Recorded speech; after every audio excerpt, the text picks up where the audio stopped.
Hello everyone and welcome to MTG Crown. Today we're going to be looking at an Orshov standard deck tech. From those who've been following the channel, a few weeks ago I did a mono black deck tech, but since I actually took this as my main standard deck, I've decided to evolve it so that it's more competitive at events like Friday Night Magic.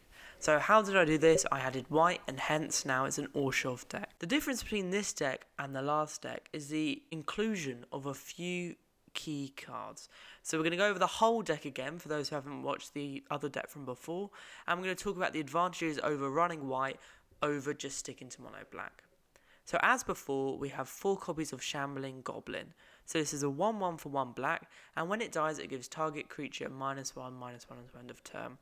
I found this to be quite a good creature, but you could instead replace it with 4 copies of Duress, as Duress is more hand attack, whereas this is more creature attack. So it's completely up to you. The first reason to splash white in this deck, we can see is Ayli Eternal Pilgrim.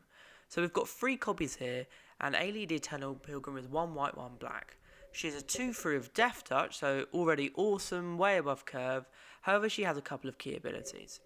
The first key ability is that for 1, you can sacrifice another creature, and if you do, you gain life equal to the sacrificed creature's toughness. At first this doesn't sound fantastic, but when people are trying to use removal against some of your big creatures, you can sacrifice it and gain the life. Their removal then have no target, so you're losing a creature but you are gaining life. The second ability, which I've actually only activated once, for 1, a white and a black, you can sacrifice another creature. Doing that, you can exile target non-land permanent.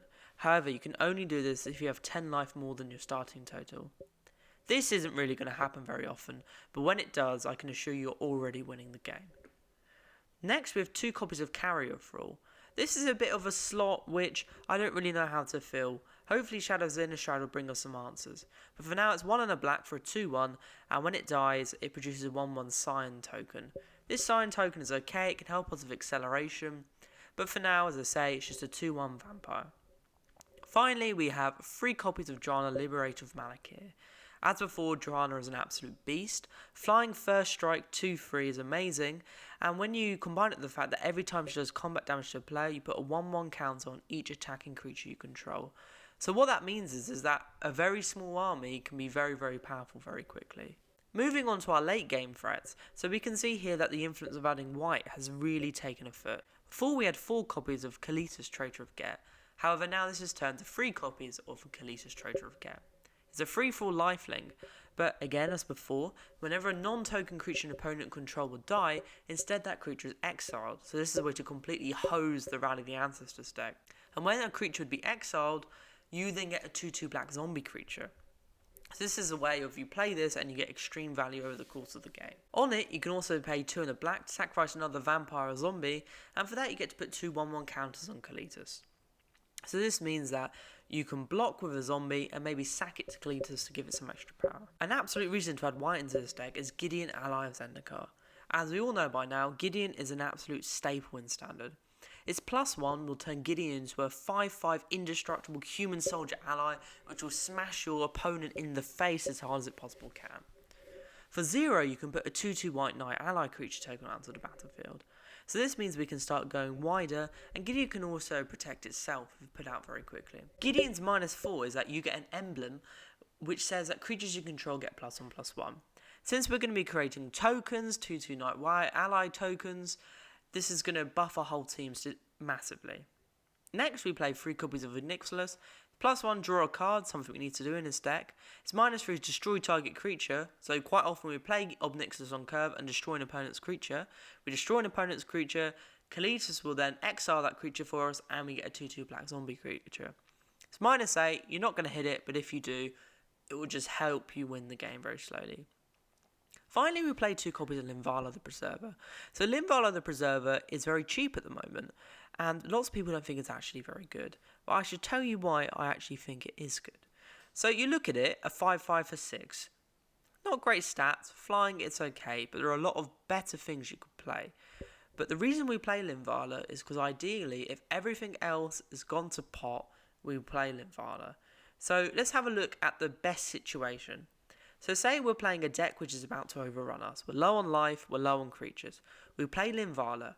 we get the 5/5 Linvala, and then we get a 3/3 white angel creature token as well into the battlefield if an opponent controls more creatures than you. Also, if an opponent has more life than you, you gain 5 life. So, yes, if these conditions aren't met, Linvala is just a 5/5 flying creature. But when you need Linvala the most, you will end up getting an 8/8 creature for 6, where you'll also gain 5 life. So that's why I think Linvala is actually worthy of a spot in this deck and may actually increase in price ever so much.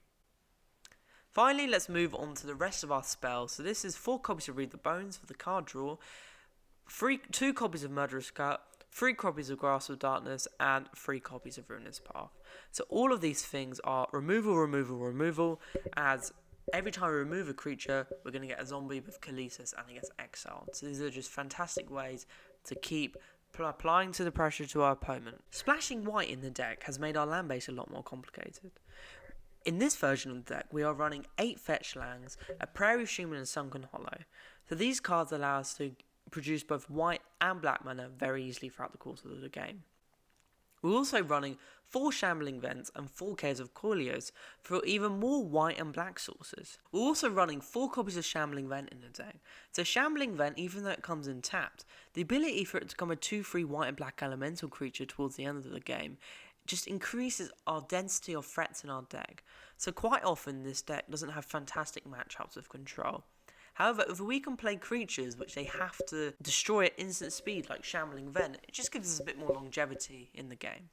We then play 4 copies of Caves of Corleos, just for more white and black sources, and then 3 plains and 3 swamp. So that's the deck. Please like, comment and subscribe to the channel to see more fantastic deck techs in the future.